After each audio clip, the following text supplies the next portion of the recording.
চার তরিকার চারটি কাবা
এই কথাগুলি গুরু শিষ্যের কথা,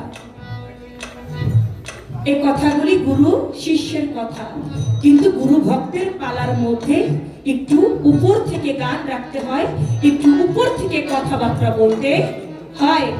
এই জন্য সেদিকে লক্ষ্য করে আমার গানের মধ্যে বললেন চার তরিকার চারটি কাবা কোন কোন খানোদায় রয়, কোন তরিকার কোন কালেমা কোন কোন খানোদায় রয়।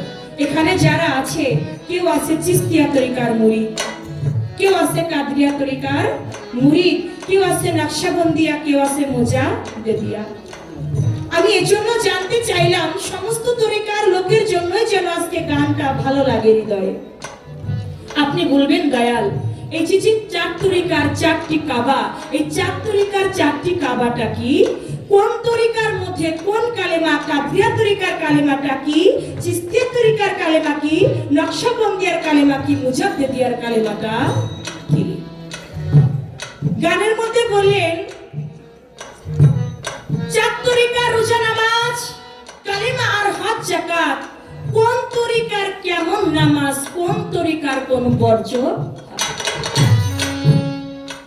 বর্জক সারা সেজদা হারাম, বলছে দিনের পয়গাম্বর অনুমানে দিলে সেজদা পাবি না মাওলার দিদার ওয়া হুয়া মাকুম আইনা মা কুনতুম আফি আনফুসিকুম আফালা তাফসিরু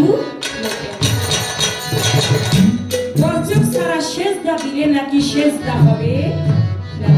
তাই আমার গুরুর কাছে আমার জানবার বিষয় দয়াল কোন তরিকার বরজকটা কেমন। নিরাকারে সেজদা হারাম, আবার আকারে সেজদা শিরক। আমি নিরাকারে সেজদা করব, সেজদা আমার হারাম হইয়া যাবে। আমি আকারে সেজদা করব, ওইটাও আমার শিরক হইয়া যাবে। দয়াল আমি কোন ভাবে সেজদা করলে আমার সেজদা হারাম হবে না? কিভাবে সেজদা করলে আমার সেজদা হারাম হবে না, সেখান থেকে একটু বলবেন। সিফাত পরচক সহি হবে, ইসবাতে পরচক দাঁড়াবে, তখন তুমি কোথায় রবে, আমি দাঁড়াই কোন জায়গায়। না জানি